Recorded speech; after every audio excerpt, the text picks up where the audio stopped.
أعزائي متابعي قناة علم نفسك مع أحمد رفاعي، أهلا ومرحبا بكم في مصر وفي كل مكان.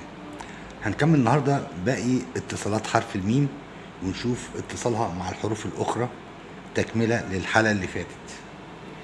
هنشوف النهاردة اتصال حرف الميم مع السين.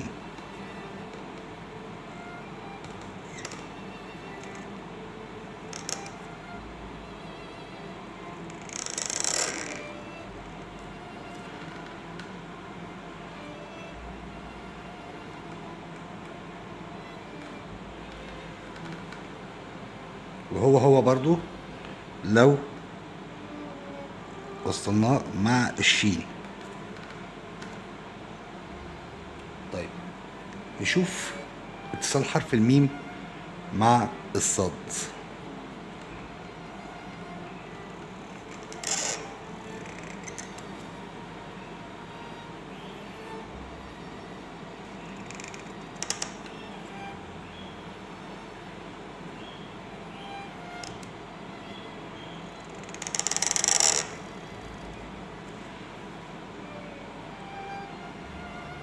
وهي الحكاية لو مع الضاد، سواء كده او الشكل التاني.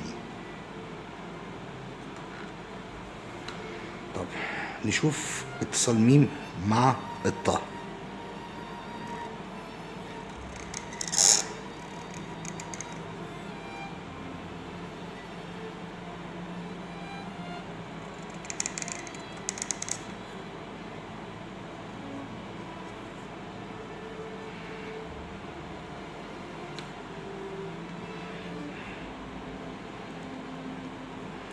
ونفس الحكاية لو حرف الظهر.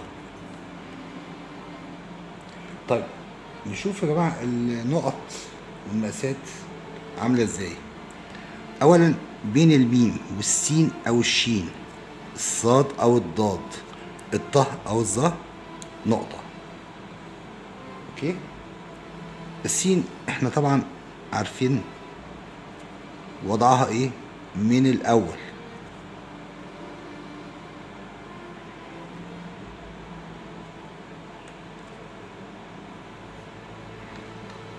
احنا بنراجع مراجعة حاجة يعني اسمها ايه، تحصيل حاصل.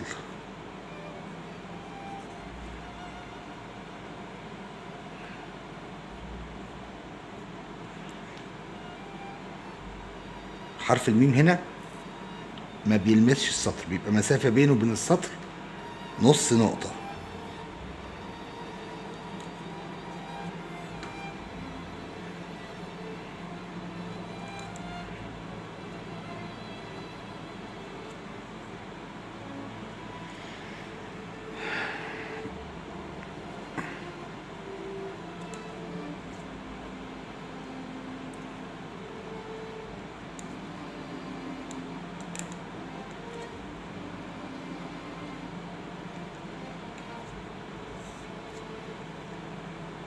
كل دي مراجعة يا جماعة. ها،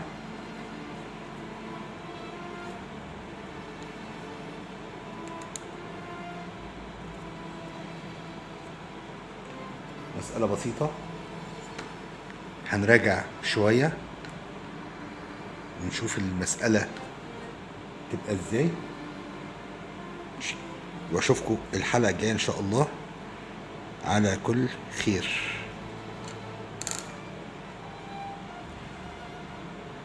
لغاية ما نشوفكم، لكم منا كل التحية.